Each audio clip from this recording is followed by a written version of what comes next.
Your Sports Authority with Colin Davies. There's a major change that might be coming to Indiana high school sports. There's a proposal to separate the four classes sports like baseball, softball, basketball, and volleyball strictly on class sizes. Previously, the rule has required equally distributing schools amongst the four classes. If this passes, all 4A schools would have to be over 1,400 students, 3A between 600 and 1,400, 2A 325 and 599, and 1A 324 and lower. And we are joined by the EVSC Athletic Director, Andy Owen. We're getting to some of the impacts of this proposal. So we'll start off with the 4A schools. North and Castle would be left in 4A in the Evansville, Indiana, Southwestern Indiana. Can you talk about kind of the impacts that they would deal with?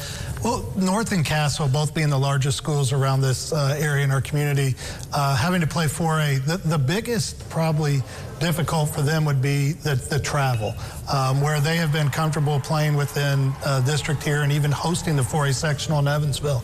With the new proposal, both Castle and North would probably partner with two teams from the Bloomington area or the Terre Haute area, and then the sectional would rotate on a 2-year rotation with them. So travel for those sectionals and those 5 sports would be that of a concern. Gotcha. And then other schools like Jasper and Harrison would be moving down. It would be moving down to 3A. Can you kind of talk about what's kind of the general consensus for those schools that would be moving down? You know, there's a lot of excitement and enthusiasm for those schools. It's just, it's kind of interesting. The whole proposal is what is in it for me or you.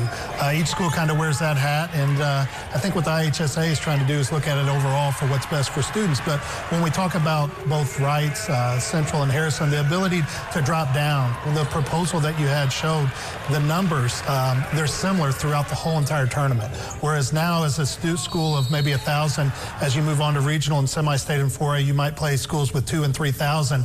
The ability to drop some of our schools to 3A, you're going to stay similar schools all the way through the state tournament.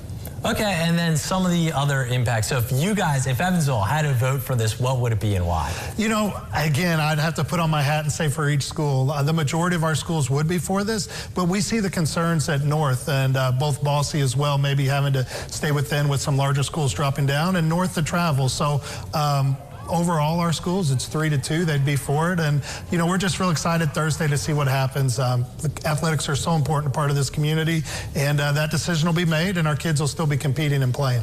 All right, thank you so much. That proposal, the vote will be on Thursday, so we'll keep you updated with that. Eyewitness News, Andy, thank you for joining us. Eyewitness News will be right back.